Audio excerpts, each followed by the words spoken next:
The village of Alderbrook, nestled beside the Whispering Woods, was usually a place of laughter and lively chatter. But a strange sickness had fallen upon the villagers, casting a somber shadow over their once vibrant lives. People moved slowly, their faces etched with fatigue, their voices hoarse whispers. The vibrant market square, usually bustling with activity, stood eerily silent. A strange virus, they called it, with no known cure in the realm of modern medicine. 10-year-old Finnegan, or Finn as everyone called him, watched with a heavy heart. His grandmother, Nana Elara, with her eyes that held the wisdom of the ancient forest, was among the afflicted. Finn, a boy with a spirit as wild and free as the wind that rustled through the leaves, couldn't bear to see his village fading away. He remembered Nana Elara's stories, whispered by the crackling fireplace on cold winter nights, tales of the forest's healing magic, of plants that held the secrets to curing ailments. "The forest provides, Finnegan," she would say, her voice a soothing melody. "If only we know where to look." Finn was no ordinary boy. He possessed a deep connection with nature, an understanding passed down from his grandmother. He knew the language of the trees, the whisper of the leaves, the secrets held within each root and petal. And then there was Barley, his loyal golden retriever, with a nose that could rival the sharpest of hunters. Barley was more than just a pet. He was Finn's confidant, his shadow, a furry extension of his own adventurous soul. "Barley," Finn said one morning, his voice filled with a newfound determination, "we're going to find a cure." Nana Elara always said the Whispering Woods hold the answers. Barley, sensing the urgency in Finn's tone, wagged his tail eagerly, his brown eyes shining with anticipation. He stood by his young master's side to embark on a quest into the heart of the Whispering Woods. Their journey began at the edge of the village, where the familiar cobblestone paths gave way to the untamed wilderness. The air grew cooler, filled with the earthy scent of damp soil and decaying leaves. Sunlight filtered through the dense canopy, creating dappled patterns on the forest floor. "Remember what Nana Elara taught us," Finn said, his voice barely above a whisper, as if not to disturb the ancient trees. "The Moonpetal flower, with its silver leaves that glow under the moonlight, is said to cure fevers. The Sunroot, found near the sunniest clearings, can restore strength." Barley, with his keen sense of smell, sniffed the air, his tail swishing back and forth like a furry metronome. He led Finn deeper into the woods, his nose guiding them through a maze of towering oaks and ancient ferns. Their first challenge came in the form of a dense thicket of thorny bushes. "This must be where the Moonpetal grows," Finn said, remembering his grandmother's descriptions. "But how do we get through?" Barley, ever resourceful, began to push his way through the thorns, his thick fur protecting him from the sharp barbs. Finn followed closely behind, carefully parting the branches. The thorns scratched and tore at his clothes, but he pressed on, his determination unwavering.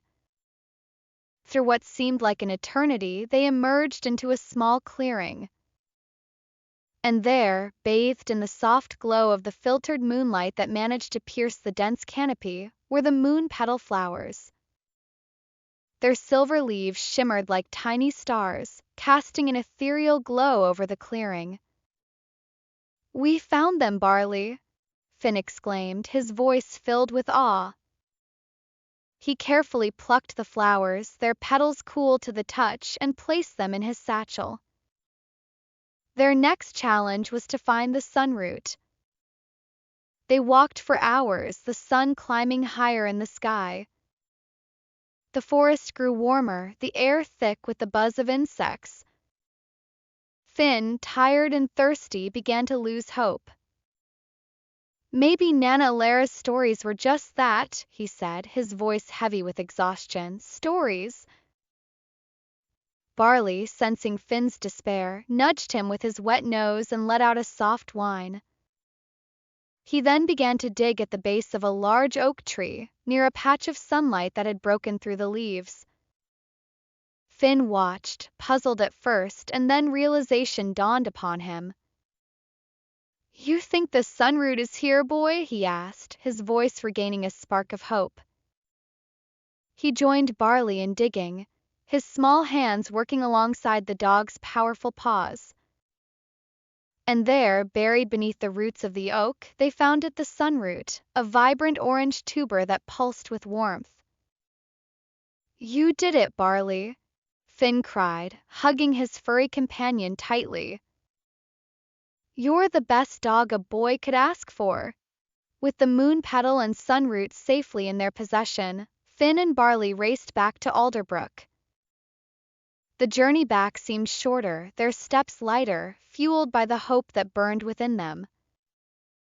They reached the village just as the sun was beginning to set, casting long shadows across the deserted streets. Finn went straight to his grandmother's house, where she lay in bed, her breathing shallow, her face pale. Finn, following Nana Elara's teachings, carefully prepared the remedies. He ground moon petal leaves into a fine powder and mixed it with water, creating a soothing balm. He then boiled the sunroot, making a warm, energizing broth. "Here, Nana," he said softly, gently helping her sit up. "This will make you feel better." He applied the moon petal balm to her forehead and helped her sip the sunroot broth. Nana Elara looked at Finn, her eyes filled with a mixture of love and gratitude. "You went to the forest," she whispered, her voice weak but filled with wonder. "Yes, Nana," Finn replied. "Barley and I found the moon petal and the sunroot, just like you always said." Slowly but surely, Nana Elara began to recover. The color returned to her cheeks, her breathing became stronger, and a smile graced her lips. The news of her recovery spread like wildfire through Alderbrook. Finn, with Barley by his side, went from house to house, sharing the remedies he had found in the Whispering Woods. One by one, the villagers began to heal. Laughter returned to the streets, the market square buzzed with activity once more, and the shadow of sickness lifted from Alderbrook. Finn and Barley were hailed as heroes, their bravery and resourcefulness celebrated by all.